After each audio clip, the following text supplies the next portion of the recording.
रौनक हालांकि पूरे देश में ही है। चंडीगढ़ की तस्वीरें, दिल्ली की तस्वीरें और गाजियाबाद के दुधेश्वर मंदिर की तस्वीरें दिखाएंगे। सबसे पहले पंडित दिवाकर त्रिपाठी, मैं आपके पास आना चाहूंगी। देखिए, शिवरात्रि हर महीने आती है, लेकिन आज की शिवरात्रि का सबसे पहले हमारे दर्शकों को बताइए सबसे अहम इस बार क्यों है। पहली बात तो ये कि देखिए, सावन इस बार 2 महीने का है, यानी भक्तों को अपने प्रभु की आराधना करने का वक्त ज्यादा मिलेगा। लेकिन इसके अलावा आज पहली शिवरात्रि है, पिछला पहला सोमवार था और आज पहली शिवरात्रि है। सावन की इस शिवरात्रि की महिमा के बारे में जरा हमारे दर्शकों को बताइए दिवाकर जी। जी नमस्कार, और सभी दर्शकों को श्रावण की शिवरात्रि की ढेर सारी शुभकामनाएं।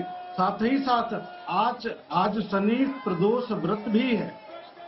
देखिए, महाशिवरात्रि का व्रत जो है वो महत्वपूर्ण है। जैसे कि शिवरात्रि होता है, उसमें माता पार्वती का और भगवान भोलेनाथ का विशेष पूजा अनुष्ठान किया जाता है, विशेष यज्ञ किया जाता है, रात में जागरण किया जाता है।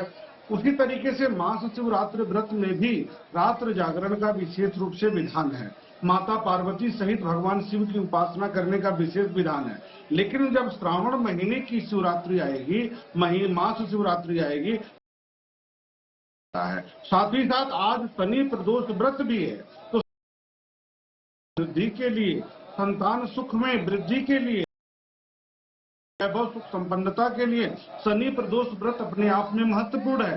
तो प्रदोष भी है, साथ ही साथ महाशिवरात्रि व्रत भी है, और वो भी श्रावण मास में। तो निश्चित तौर पर भगवान भोलेनाथ के पूजन अर्चन का विशेष तौर पर महात्म्य है।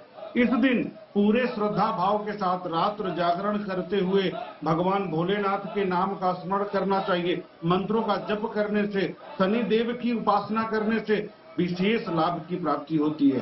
जन्म कुंडली में विद्यमान ग्रही दोष तो दूर होते ही हैं, लेकिन व्यक्ति का समस्त जो पहले का पाप है, चाहे जाने अनजाने में कोई पाप कर्म हुआ है, उसका सबका समापन हो जाएगा। उसके जीवन में शुभताओं की वृद्धि हो जाती है। आज 8:20 तक त्रयोदशी तिथि है, अर्थात शनि प्रदोष व्रत का मान 8:20 तक है। उसके बाद चतुर्दशी तिथि लग जाएगी। तो त्रयोदशी और चतुर्दशी की रात जो प्राप्त होता है वह होता है शिवरात्रि, यानी सावन मास की जो शिवरात्रि है वह बहुत पवित्र रूप से इस बार प्राप्त हो रहा है। दो चीजों के लिए महत्वपूर्ण है। एक तो हर व्यक्ति शनि के प्रभाव से परेशान होता है। लेकिन जरा उससे पहले जो यहाँ पर जोश है, एक बार ये दिखाना बनता है। बम बम भोले के जयकारों के साथ गाजियाबाद बोली ना सर, हरिद्वार से पूरी टोली। कितने लोग हैं? 20-25 जन। 20-25 जन। तो देखिए, साथ ही साथ दलवीर वहां भी तस्वीरें दिखाते जाइए, क्योंकि अब सीधा अंदर शिव मंदिर में ये लोग पहुंच रहे हैं जल चढ़ाने के लिए। 20-25 लोगों की टोली इस वक्त जो मैं आपको दिखा रही हूँ दुधेश्वर मंदिर से, और यहाँ पर आप देख सकते हैं कि कितनी बड़ी संख्या में बम बम भोले के जयकारों के साथ सभी लोग पहुंच चुके हैं। सुरक्षा के तगड़े इंतजाम हैं, और साथ ही साथ यहाँ पर जो दूसरी कतार है वो आम लोगों के लिए लगाई गई है। और इस वक्त हम भी मंदिर परिसर के इस प्रांगण से होते हुए अंदर पहुंच रहे हैं। जरा ये तस्वीरें भी हम आपको दिखा देते हैं। देखिए, इन 20-25 लोगों की जो टोली है वो यहाँ पर पहुंची है। अब जलाभिषेक यहाँ पर हो रहा है। ये सीधी तस्वीरें दुधेश्वर मंदिर से हम आपको दिखा रहे हैं, और यहाँ मंदिर दर्शन भी हम आपको करा देते हैं। ये वो तस्वीरें हैं जो आपको हम सीधा लाइव गुड न्यूज टुडे पर मंदिर परिसर के अंदर की तस्वीरें भी अगर हम आपको साथ ही साथ दिखा पाए।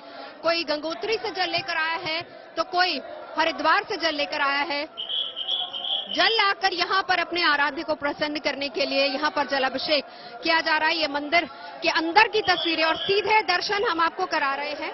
आप देख सकते हैं कि वो तस्वीरें जहां पर अब पूरी टोली, चाहे वो एक टोली हो, एक शख्स हो, चाहे वो टोलियां हो, यानी हर कोई यहां पर पहुंचा है, और ये दर्शन हम सीधा आपको करा रहे हैं। खास मेहमान भी हमारे साथ लगातार जुड़े हुए हैं। दर्शन कराते कराते अब देखिए, संकल्प जो लिया जाता है वो संकल्प किस तरीके से पूरा होता है, क्योंकि जब आप कांवड़ यात्रा की शुरुआत करें, बहुत ही कठिन ये यात्रा मानी जाती है, क्योंकि तमाम नियम कायदों का पालन करना पड़ता है, सात्विक रहना पड़ता है, और खुद को स्वच्छ रखते हुए आप इस पूरी यात्रा को पूरा करते हैं मन में एक संकल्प लिए हुए। गुड न्यूज टुडे ने भी अपनी कांवड़ यात्रा पूरी की थी मन में संकल्प लिए हुए, और हमारी भी टीम यहाँ पर पहुंची थी दुधेश्वर मंदिर में ही। यहाँ पर हमने जलाभिषेक किया था। तो हमारा संकल्प था देश कल्याण के लिए, समाज कल्याण के लिए था, लेकिन यहाँ पर हर कोई अपनी तरफ से अलग अलग तरह के संकल्प लेता है। सुख समृद्धि के लिए, शांति के लिए हर कोई यहाँ पर पहुंचा है, तो वो संकल्प पूरा होता है तब भी आप कांवड़ यात्रा कर सकते हैं। संकल्प लेकर वो संकल्प पूरा हो जाए, इस तरह की मनोकामना लिए भी यात्रा की जा सकती है। तो अब फिलहाल मां गंगा का जो जल लेकर यहाँ पहुंचे हैं कांवड़िए, वो अब अपनी इस यात्रा को सफल मानते हुए आज शिवरात्रि के दिन, क्योंकि बहुत ही पवित्र दिन है, तो यहाँ पर जल चढ़ा रहे हैं।